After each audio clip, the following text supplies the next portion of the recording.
So I don't know how many times over the years that I've said these words.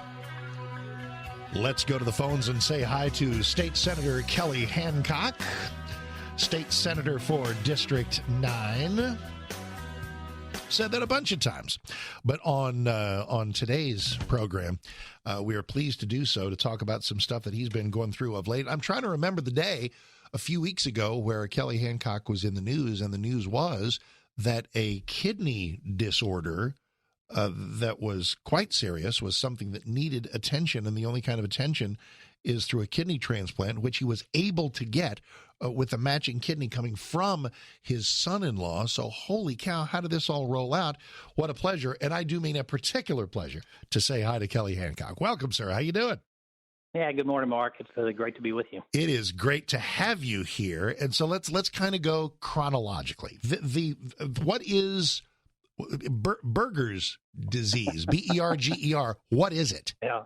Well, that's how I pronounced it first. I think it's actually pronounced Berger disease. Oh, good. I'm a beef-loving man. Sorry about that. The French. I haven't had any meat in 6 years, but I am a beef-loving man. Oh, is that the price we pay? Well, so the name is IgA nephropathy, and I was actually diagnosed with it 31 years ago, right after Chloe, our oldest child, was born. So, we were young, and I had some issues following playing racquetball with one of our customers, and immediately knew something was up. Long story short, went through a lot of different testing.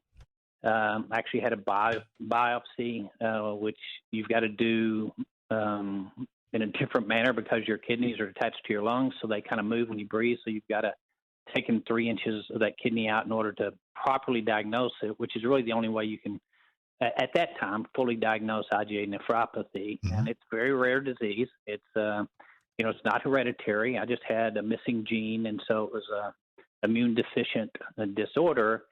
And at the time, it's very rare. In fact, I had never heard of anybody else having it in 30 years until about 6 weeks ago. And a lady in my wife's Bible study class, her son-in-law came down with it, and he immediately went on dialysis. Ooh. And then since the story broke, I had a father from Colorado call me, whose son, who plays at University of Mississippi football, called, and his son was diagnosed with it. And so, since that segment aired, I've been able to, share and encourage some people. And, it was, as a young couple, it was scary when the doctor brings you in and you've got a, young child at home, and they tell you, well, it could be 2 days, 2 months, 2 years.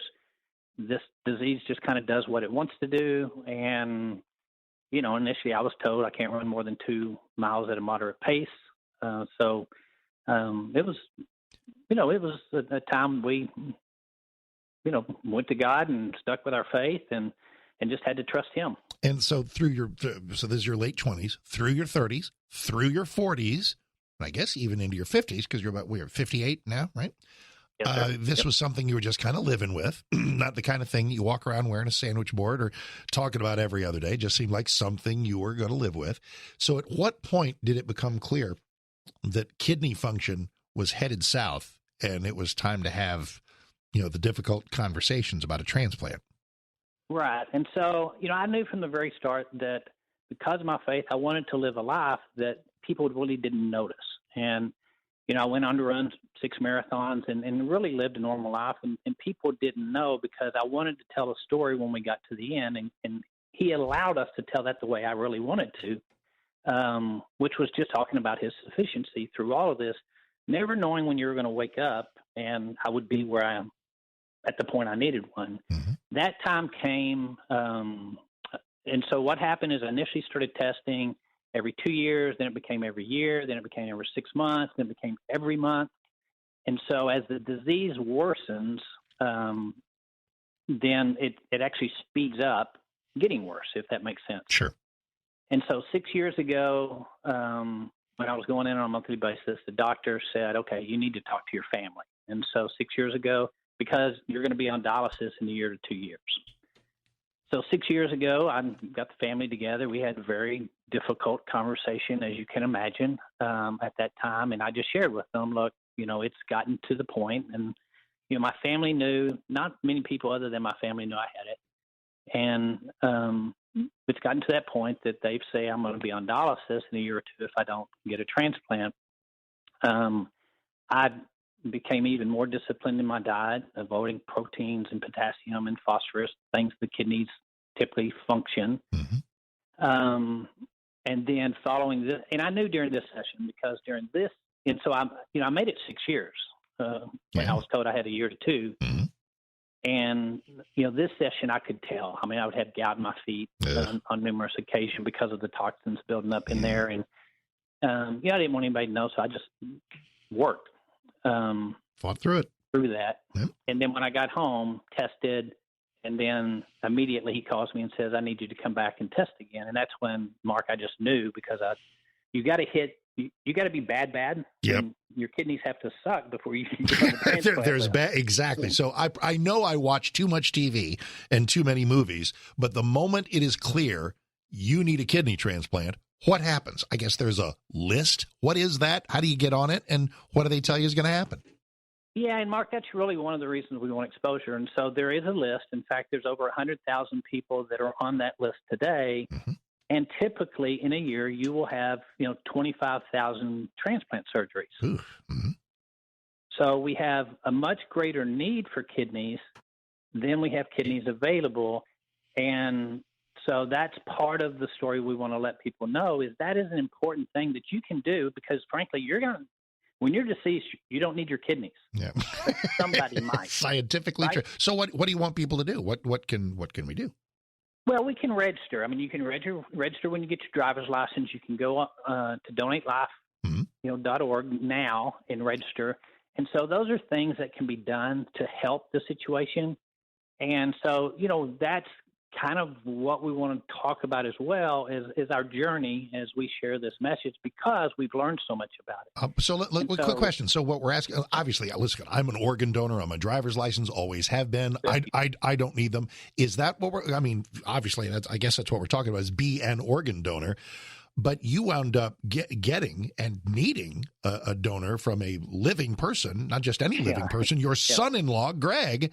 So let's just a little bit more because I'm just fascinated by the list and how this works. Sure. First, do you make are there just like glances at the dinner table of who might be the same blood type and how this might go? I mean, how is the first destination people you are blood related to? Well, I did ask him before I said he could marry my daughter what his blood type was. Exactly. I'm kidding. As we all should. Kidding. No, I know. Gotcha. No, not at all. But so what you do is once your kidneys get bad enough, then your doctor has to submit a form to the foundation. Then you go through testing. That test, and there's two regions. So Dallas is one region, and they're 50-mile regions. Fort Worth is another. So I registered in both regions, which is a process on my side, and that took from 7:30 in the morning to 4:30 at both times. So, and I don't know how many vials of blood I've, hundreds of vials of blood since January. And so I registered in January. Finding an opportunity when all your family's together, when they're married now with kids, is difficult. But so I ended up sharing with my family Friday after Thanksgiving. We were all together, and I shared with them, look, here's, I've got to register. To avoid dialysis, I'm going to need a living donor. And, I guess this is certainly a lesson that God knows I'm hard-headed and taught me. I'm stubbornly independent. Mm-hmm. But when you need a live organ, you can't be real independent. Can't be shy. And no, so he's taught me that we need each other, and in a very remarkable way. And I needed somebody. Otherwise, I was going to be on dialysis, which is, not something I wanted to go on. And so I had 8 different family members test. Yeah. Both of my daughters actually were, my kids were a match, but my daughters had brand new babies. Yeah. And so, turns out that my son-in-law, Greg Cox, ended up being a match. In fact, they told him, Mark, that he was as good a match as one of my own kids. And let's tell everybody, we all have 2 kidneys. So anybody can do this, but then you've only got one, and that's not a small thing. So this is, it is a sacrifice. So definitely. I mean, so when was that? So when was the transplant surgery? So I had transplant surgery on July 13th. I was supposed to have it on June 9th. Mm-hmm. I got sick a week and a half before. I had to cancel it. Supposed to have it on June 29th. Hey. COVID testing. They said I was positive at noon the day before we were to go in, which was a very difficult day. That the PCR I was positive, canceled that one. So we ended up having surgery on July 13th. Mark, he went home on the 14th. I went home on the 15th. Now, that's not normal, but he was in good shape beforehand. I was in good shape beforehand, which makes a huge difference. He went back to work in 2 weeks. Wow. Now, and what happens is immediately when I got his kidney, all of my function improved significantly because my kidney function was down to 10% or below. I'll bet you're a new man. And so, the one I got from him was at least 40%, if not 50%, which was something I haven't seen in 30 years. That's so awesome. And what happens with his one kidney, it will actually elevate to the point of operating, they said, to 100 to That's awesome. So again, God's systems are great. He now gets this bionic kidney because the one notices, I got to step up because there's only one of me. Oh my goodness! Exactly. Well, listen, yeah. A last thing. So you're here, you're alive. Greg is fine, you're fine. It's all we want. What do you want people to do? Just become an organ donor. And I guess if somebody you love asks you, pray about it, think about it, and donate if you can. And recognize that yes, it is a huge sacrifice. Yep. But your life actually returns to normal. And like I said, he was home the day after. Yes, we were both in great pain for a period of time. It's a major surgery. Yeah. But within 2 weeks, he was back at work. And then that kidney is going to continue to build and get better and better. And so, God did make us extremely unique, especially when it comes to the kidney, but also, on your driver's license that, just to donate because there is such a need out there, Mark, and we just need people to be aware of it and know that, look, it's not a simple surgery, but it's a common surgery nowadays, and we can help a lot of people. What a living testament you are to that. It just adds to the list of ways in which you, sir, are valuable. I am so proud to be your friend and so glad to talk to you about it. God bless you. My best to Greg and the family. And next time, let's talk about 14 crazy things going on in Texas, shall we? Perfect. God bless, Mark. State Senator Kelly Hancock, District 9, alive and kicking. 852.